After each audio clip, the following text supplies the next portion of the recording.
Hi guys, it's Celia here. I'm checking in with you to show you my new pond.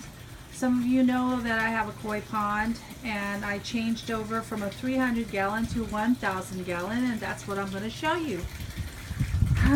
This is my 1,000 gallon pond. This is my aquaponics beds, which I will tell you more about later. I do have lights that go inside the pond, so I'm using a solar system here, and it charges during the day when getting the energy from the sun, and then at nighttime I just take this and I plug it into there, and voila. Here are my stairs, my makeshift stairs to get up on the bench in my new pond, because it's pretty high. It's about 45 inches tall. And here is my fishies. There you go. They're all over there. I got about 21 maybe. And they're all different varieties. It's hard to say what kind you're going to get when they're so little, because some of them gain more colors and some of them lose some colors, but they do have specific types of names for certain koi.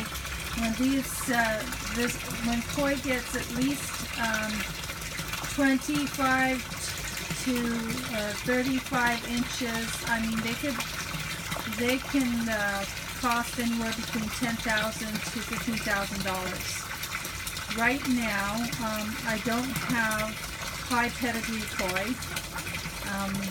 I would probably get koi collectors buy it just because they're big and not because they are pedigree. And I would probably be able to get more like $5,000 for them, and that would be more like Kmart special, until I start buying the pedigree koi that come with paperwork of being authentically purchased from Japan. But you could still sell koi. They don't have to be authentic from Japan.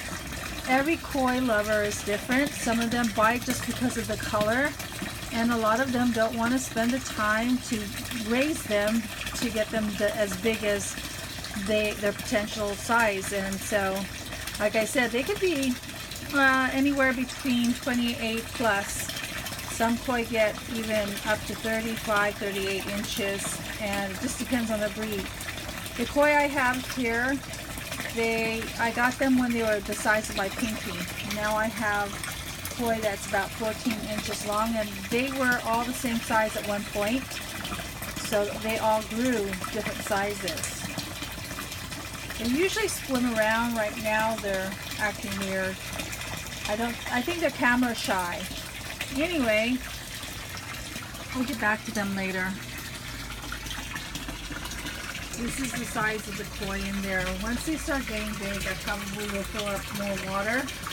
You know, right now there's probably 300 gallons more that I could put in here. I don't need to give them that much water. As they get bigger, I'll add. I did a makeshift shade for them, because in this greenhouse it gets pretty hot, intentionally, because I plan on growing vegetables again. So back to this. The beds are for aquaponics. Aquaponics, you may have heard of hydroponics, and they're very similar.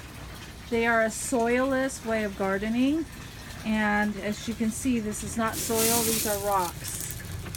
So what happens is that the rocks are porous, and the water from the fish tank that is full of the fish waste gets pumped into a sump tank that's below these beds, and then gets a little bit more filtered out, so there's no solids going into the beds. Then it gets pumped into the beds, and it goes to a certain amount of water until the siphon in the corner kicks in, and the siphon sucks out all the water. And what happens is that it grabs all the nutrients from the water, so that by the time it gets drained out, the water that goes to the sump tank is clean, because these rocks hold the solids or waste inside the rocks, and the rocks feed the plants. Now, when you do this type of growing, it's less time than traditional growing and in less water because you're recycling the water back. So when it drops into the sump tank and is now clean, the sump tank delivers it back to the fish tank and the cycle starts over again. And right now, since I turned off the beds and the water is no longer going in there, I am using an actual filter that you see back here. The filter is dumping it into a bucket of rocks that have my worms in it. It's my worm farm. And the worms eat the waste, and then they have waste themselves, and then it turns into what they call worm castings, which is, it's highly densely nutritious for plants. So that water that's full of that worm castings ends up going back into the plants that I'm going to eventually build again. The reason why there's no plants in there is that my fish tank was so small, well rather the fish got so big that the tank could not keep up, the size of the tank could not keep up with the waste that was being produced. And then they eventually will get sick because they're living basically in their ammonia, and they would die. So thus I had to get a bigger tank, and I had to use some conditioners to detoxify the water, and those conditioners were not edible, so it went into my plants, and I was told by the makers of that conditioner that it would be poisonous if I ate the vegetation that was watering. So I had everything. I had cucumbers, I had tomatoes, I had lettuces, I had all sorts of herbs, but unfortunately I had to throw them all away, and I'll start over again. As soon as this tank gets stabilized and I don't have to put any more conditioners in there, because I still have to at this point. It's a new tank and it has to build bacteria. It's the bacteria, the good bacteria, that actually eats up the ammonia. And so it takes a while for that built to get up there. But in any case, my fish is acting shy. They're acting weird. Anyway, there you have it. They're very beautiful, and at some point I'll be able to sell them around $5,000, maybe a little bit more. I do have a money one. I call it my money fish, but I don't see him right now.